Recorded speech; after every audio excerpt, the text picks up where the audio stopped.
अस्सलाम वालेकुम नाजरीन, मैं हूं सईद बलोच। नाजरीन, आज सुप्रीम कोर्ट ऑफ पाकिस्तान की जानिब से बड़ा अहम और एक तारीखी फैसला सुनाया गया है। अदालत की जानिब से जस्टिस काजी फैज ईसा सदारती रेफरेंस फैसले के खिलाफ जो नजरसानी दरखास्तें थीं, आज अदालत की जानिब से 6-4 की अक्सरियत से जो है वो उनके हक में फैसला सुनाया गया और अदालत की जानिब से जो लेडी सरीना ईसा और जो पाकिस्तान की मुख्तलिफ वकला तंजीमें थी उनकी जानिब से दायर दरखास्तों को मंजूर कर लिया है।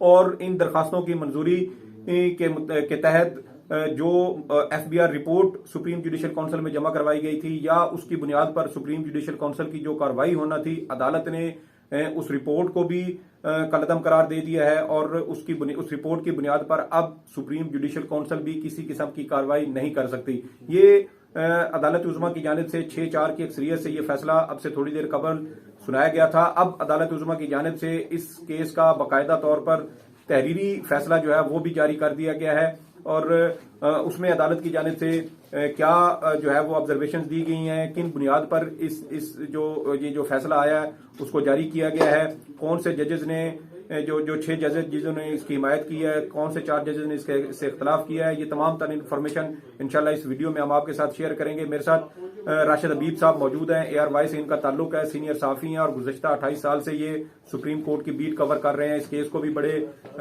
नजदीक से इन्होंने कवर किया है, देखा है और तमाम तर इसके जो पहलू हैं वो इनकी नजर से गुजरे हैं, इनसे जानते हैं। राशिद साहब, आज जो अदालती कार्रवाई हुई है उसके बारे में आप क्या कहते हैं? आज कार्रवाई तो खैर आमिर रहमान साहब के दलाइल है, लेकिन जो फैसला आया है वो बड़ा तारीखी फैसला है और उस फैसले के नतीजे में जस्टिस काजी फैज ईसा अपने खिलाफ रेफरेंस से और उनकी अहलिया के खिलाफ जो FPR में तहकीकात चल रही थी, एहतसाबी अमल था, उससे मुकम्मल तौर पर बरी हो गए हैं। सही। और अब वो जो इंफॉर्मेशन थी हुकूमत ने जमा की थी और उसकी बुनियाद पर सुप्रीम कोर्ट ने FPR को हुक्म दिया था कि वो तहकीकात करें और रिपोर्ट सुप्रीम जुडिशल काउंसिल में भेजें और उसके बाद जायजा सुप्रीम जुडिशल काउंसिल ले। वो तमाम अमल जो है वो गैर आईनी गैर कानूनी करार देते हुए अदालत ने अपना ही फैसला वापस ले लिया और ये करार दिया है कि अब उस रिपोर्ट की बुनियाद पर ना तो कोई और मजीद कार्रवाई हो सकती है और ना ही उसको किसी फोरम पर चैलेंज किया जा सकता है और ना ही सुप्रीम जुडिशल काउंसिल उसका जायजा ले सकती है। अच्छा राशिद साहब, आज जब केस की समाअत हो रही थी तो हमने आज भी देखा कि जस्टिस काजी फैज ईसा बहुत हद तक वो जज्बाती हुए। जस्टिस मंजूर अहमद मलिक जो इस पूरे केस की समाअत के दौरान उनका जो एक किरदार रहा है वो यही था कि वो दरमियान में आके तस्फिया कराते और मामला हल कराते थे और वो जस्टिस काजी फैज ईसा को समझाते भी थे। आज भी उनकी जानिब से समझाया गया। आज जस्टिस काजी फैज ईसा ने बेंच के सरबराह जस्टिस उमर अता बंदयाल को बिल्कुल बराह रास्त पिन पॉइंट करते हुए उनको जो है वो उन पर तकरीबन छुपे दबे लफ्जों में उन्होंने उन पर बदनीयती का जो है वो इल्जाम लगाया है। तो क्या कहते हैं कि एक जज के बारे में जो उनके ब्रदर जजेस एक दूसरे को कहते हैं, फिर उन्हीं के साथ उन्होंने बेंच में बैठना भी है, उठना बैठना है, फिर उसी अदालत में रहना है, इस तरह का सख्त मौकिफ, क्या कहते हैं आप इस बारे में? नहीं होना चाहिए, बिल्कुल नहीं होना चाहिए। वैसे भी जो अदालत में तरीकाकार है केस कंडक्ट करने का, उसमें वकील को अपने कानूनी दलाइल पर तक महदूद रहना चाहिए। जैसा कि आपने देखा हामिद खान साहब आए, बिल्कुल उन्होंने मेरा हार्डली 10-20 मिनट लगाए और अपने कानूनी नुकात जो रिव्यू के हवाले से थे वो बयान किए, कानून बताया और नज़ायर बताया और चले गए। अदालत की जानिब से सताइश भी की गई, बहुत उनकी सताइश की गई और उन्होंने काजी साहब को सुनाने के लिए कहा गया कि ये वो तरीका होता है केस कंडक्ट करने का जो हामिद साहब ने किया, बहुत ही जबरदस्त था। लेकिन जो मामला था काजी फैज ईसा का वो बहुत जज्बाती थे, शायद उनका जाती मामला था, इसलिए भी उन्होंने वो अपने जज्बात को कंट्रोल नहीं रख पा रहे थे और वैसे भी जज्बाती आदमी है। इतनी ज्यादा है कि बार बार उठकर मुदाखलत कर रहे थे समाअत के दौरान। उन्हें उनके एक साथी जज जस्टिस मंजूर अहमद मलिक ने यहाँ तक कहा जो कि जैसे दोस्त आपस में एक दूसरे को कहते हैं कि जज साहब मैंने आपको इंग्लिश में भी समझा लिया, उर्दू में भी समझा लिया, अब पंजाबी रह गई है, उसमें भी मैं आपको समझा देता हूँ, लेकिन समझाया नहीं। लेकिन उसको महसूस किया काजी साहब ने और फिर आके कहा कि मुझे शिकायत है कि आपने मुझे पंजाबी में समझाया नहीं। अब मैं ये आपको कहता हूँ कि सूरत हाल इस वक्त ये है, मैं इसलिए जज्बाती हो रहा हूँ पंजाबी में, अपनी टूटी फूटी पंजाबी में कि तू वंज ते मैं आया, ये उन्होंने अदालत में यहाँ तक कहा। इससे वो ये लग रहा था कि वो उन्हें ऐसा लग रहा था कि ये 4 जजेस, जैसे कि आपने नाम बताया उमर रजा बंदियाल जस्टिस उमर रजा साहब और बंदियाल, बाकी तीन जस्टिस साथी, सज्जाद अली शाह हैं, जस्टिस मुनीब अख्तर है और ये तो जस्टिस उन्हें काजी क्लियर कट मोहम्मद लग रहा नईम। था उनके खिलाफ जा रहे हैं और वो गए भी। सही। बाकी और 6 का उनको शायद अंदाजा नहीं था और उन्हें वो ये समझ रहे थे कि शायद फैसला उनके खिलाफ आएगा और वो शदीद जज्बात और गुस्से में थे। ये वजह थी उनके रिएक्शन की। सही। अच्छा नाजरीन, आज सुप्रीम कोर्ट की जानिब से ये जो 6-4 की अक्सरियत से फैसला सुनाया गया है, इसमें जो 6 जजेस जिन्होंने इन नजरसानी दरखास्तों के हक में फैसला दिया और इनको मंजूर करते हुए सुप्रीम जुडिशल काउंसिल और FBI रिपोर्ट की कार्रवाई को कलअदम करार दिया है, उनमें जस्टिस मकबूल बाकिर, जस्टिस मंसूर अली शाह, जस्टिस गाई अफरीदी, ये तो वो 3 जजेस हैं जिन्होंने गुज़श्ता साल जब 19 जून को सदारती रेफरेंस केस का फैसला आया था तो उस वक्त भी इन्होंने इख्तलाफी नोट लिखा था। ये अब भी इस फैसले में शामिल हैं और मामला उस वक्त भी FBR को भेजने की इन्होंने मुखालफत की थी और आज जो केस का फैसला है उसमें भी ये तीनों जजेस शामिल हैं। इसके अलावा 3 मजीद जजेस हैं जिन्होंने अपनी राय जो है वो तब्दील की है, जिसमें जस्टिस मंजूर अहमद मलिक हैं, जस्टिस मजहर आलम मियां खेल हैं, उसके अलावा गुज़श्ता साल जस्टिस फैसल अरब इस बेंच का इसका गुज़श्ता साल हिस्सा थे, वो गुज़श्ता साल 4 नवंबर को रिटायर हुए। उनके रिटायरमेंट के बाद जो 10वें मेंबर थे इस फुल कोर्ट के, वो जस्टिस अमीनुद्दीन खान थे, जिनको उनकी जगह पे शामिल किया गया था। अब जस्टिस अमीनुद्दीन खान ने भी इस अक्सरियती फैसले की हिमायत की है और मामला FBR को भेजने और उसके तहत जो रिपोर्ट आई थी उसको कलअदम करार देने की हिमायत की है। तो ये 6 जजेस थे जिन्होंने इसका जो है वो अक्सरियती फैसला सुनाया है। अच्छा राशिद साहब, अब मेरा आपसे ये सवाल है कि जो रिपोर्ट तो कलअदम करार दी जा चुकी, हमने दलाइल में भी सुना कि ये कहा जाता रहा कि जो इंफॉर्मेशन पब्लिक हो चुकी है, जो मंजरेआम पे आ चुकी है, वो इंफॉर्मेशन का क्या होगा? सुप्रीम जुडिशल काउंसिल कार्रवाई नहीं कर सकती, FBR रिपोर्ट कलअदम हो गई, तो उस रिपोर्ट की बुनियाद पर क्या हुकूमत एक नया रेफरेंस लेके नहीं आ सकती? क्या अदालत ने इस हवाले से भी अपना कोई जो है वो नुक्ता या कोई ऑब्जर्वेशन दी है फैसले में?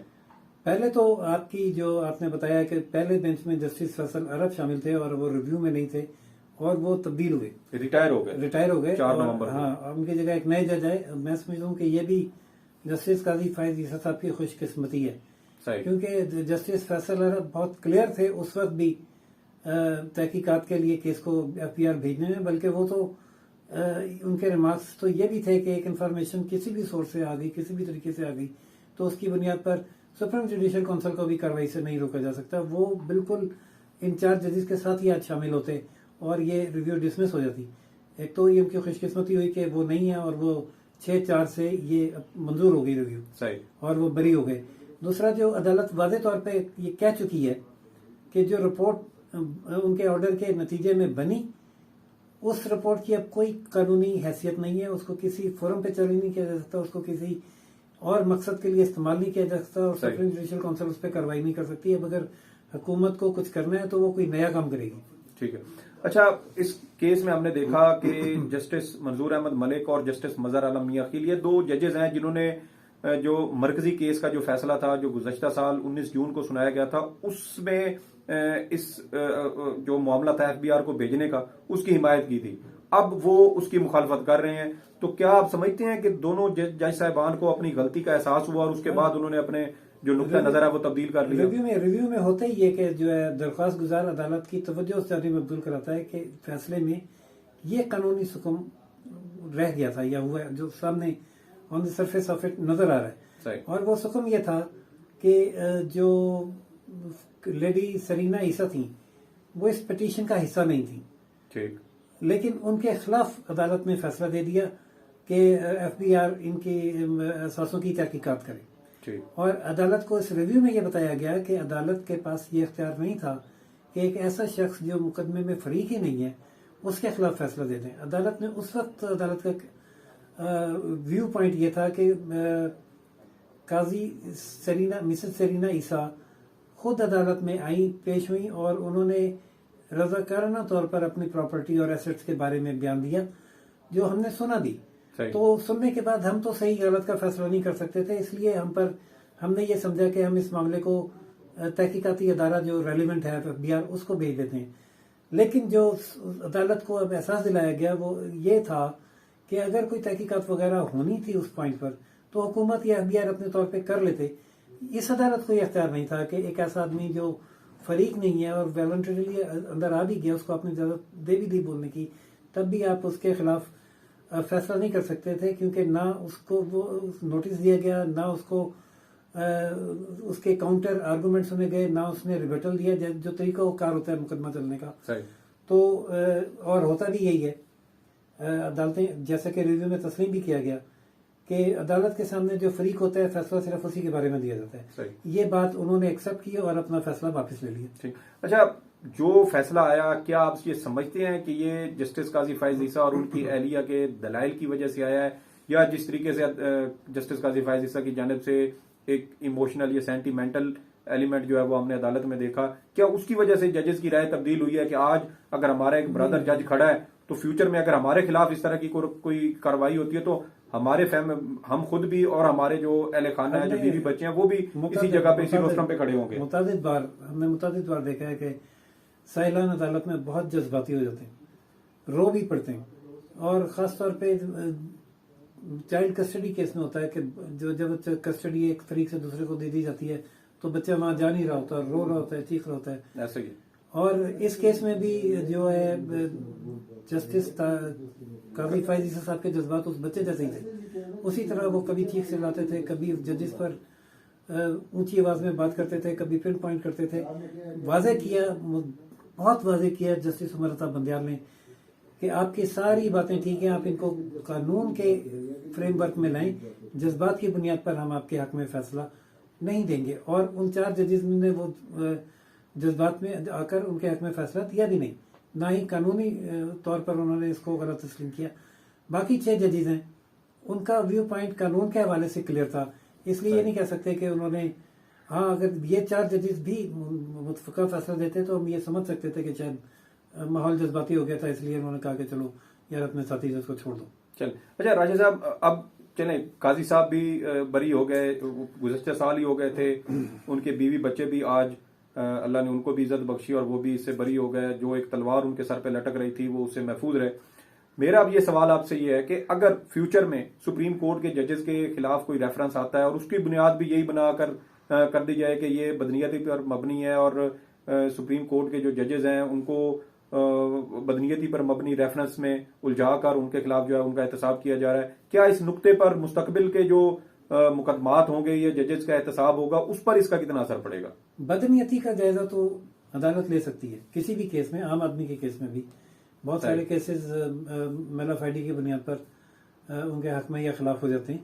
और पहली मिसाल इसकी जस्टिस हमारे जो साबिक जस्टिस इफ्तिखार चौधरी साहब, उनका रेफरेंस भी बदनीयती की बुनियाद पर ही सुप्रीम कोर्ट ने खारिज किया था।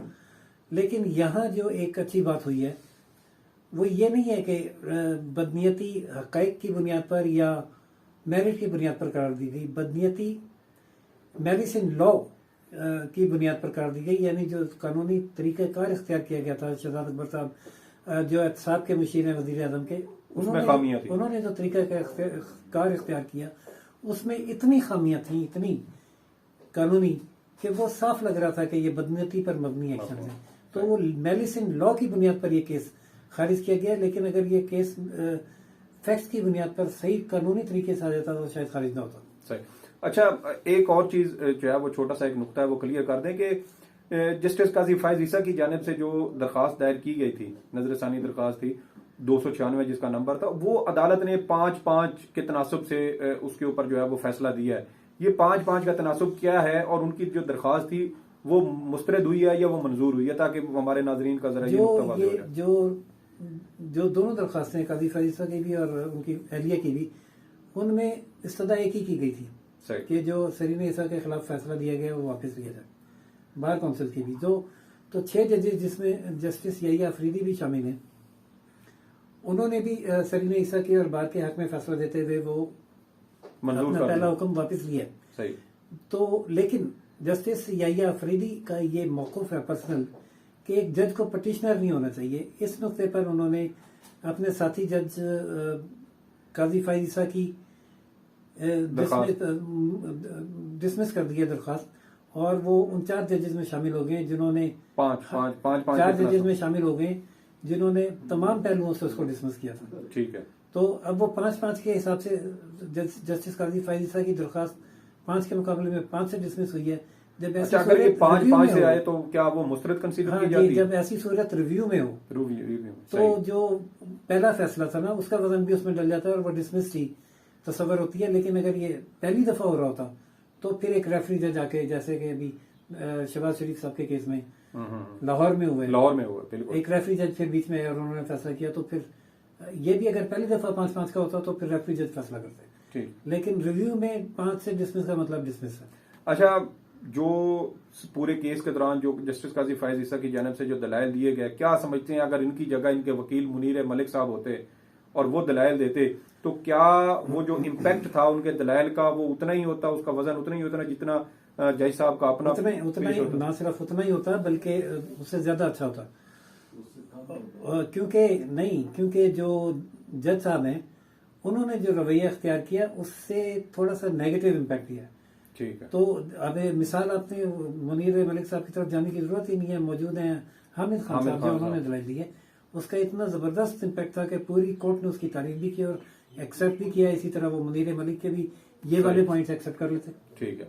अच्छा, तो मतलब क्या आप ये नहीं समझते कि आप समाअत के दौरान काजी साहब ने जो बेंच के मेंबरान है उनको दबाव में लाने की कोई कोशिश की थी? जी, भरपूर उन्होंने उनको इखलाकी भी, कानूनी भी, कुलीशिप की हैसियत से भी इतना दबाव में लाने की कोशिश की कि आखिरी जो उनके कंक्लूडिंग रिमार्क्स थे वो भी ये थे कि मैं यहाँ अपने लिए नहीं खड़ा, जुडिशरी के लिए खड़ा हूँ। ये तो एक हो गई नॉर्मल बात। फिर ये कहना कि और ये ज़हन में रखें कि मैं आप सबकी आज़ादी के लिए भी खड़ा हूँ, ये उनको दबाने वाली बात हुई। और फिर उनको मजीद प्रेशराइज करने वाली बात ये थी कि ये भी सोचें कि आज मेरे बीवी बच्चे यहाँ बैठे हैं तो कल आपके भी हो सकते हैं। लेकिन ये वो बातें जिनका अदालत ने असर नहीं लिया।